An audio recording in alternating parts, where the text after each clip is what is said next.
I'm Dr. Marvin, trynaturaldentistry.com.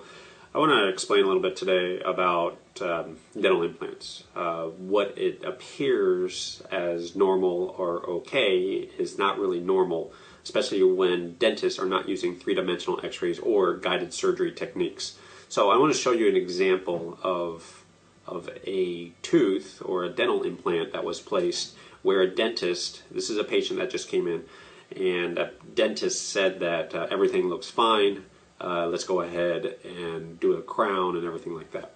So let me show you this. Okay, what you're looking at is a picture of a computer screen.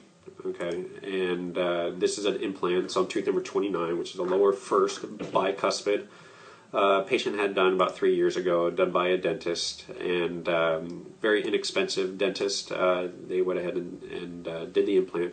As you can see, here's a metal crown on top of a metal implant. This is a titanium implant. The dentist said it was fine.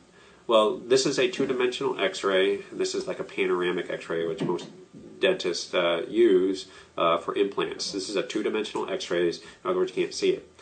But this view right here is the two-dimensional view, but we actually took three-dimensional x-rays like we do on all of our patients. And let me show you the difference.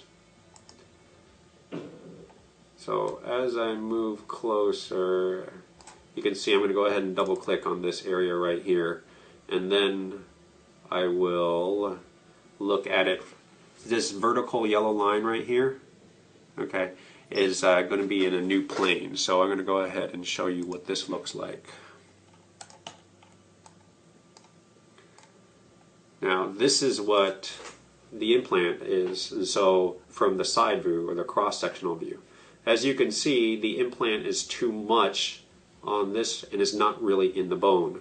The bone right here is shaped like this, and the dentist, when they placed it, did not use guided surgery and did not place it in the bone, which is right over here. So there's no bone right here, so you can eventually see, if not already, that there's no bone surrounding this part of the implant. In other words, this is probably going to fail because as the forces come down on the tooth right here, they start tipping the tooth, and then they start losing the bone if there is any bone, and then you'll start getting bone loss. The titanium or the dark implant is going to start to show, and this is going to be an implant failure. And they did not use guided surgery or use three-dimensional x-ray, because what they should have done, they should have placed it along this long axis here and possibly angle it. Okay, so just an example of why you should get three-dimensional x-rays and get it done properly the first time. So as you can see here, there's the whole, things. And if you look at the alignment of the neighboring tooth, the tooth right behind it, which is right here, see, this tooth right here is in the middle of the bone. Okay, so here's the bone right here, and then you can see the implant right here. It's not in the middle of the bone. It should have been placed right here. So as you can see, when dentists don't use the right technology and they place implants haphazardly, you're going to get a lot of problems. So if you want to get dental implants, not only because we use more biocompatible implants, we're going to actually put the implants in the most amount of bone.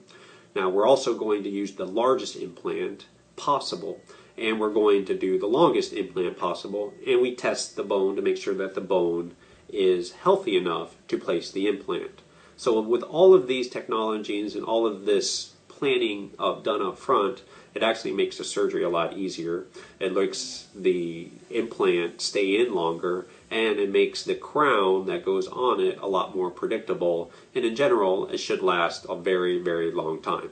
So if you have dental implants, you want to see what it looks like if the placement is right, and you want the largest implant and the longest implant and the most amount of bone, which happens to be the healthiest bone, then you should come see us.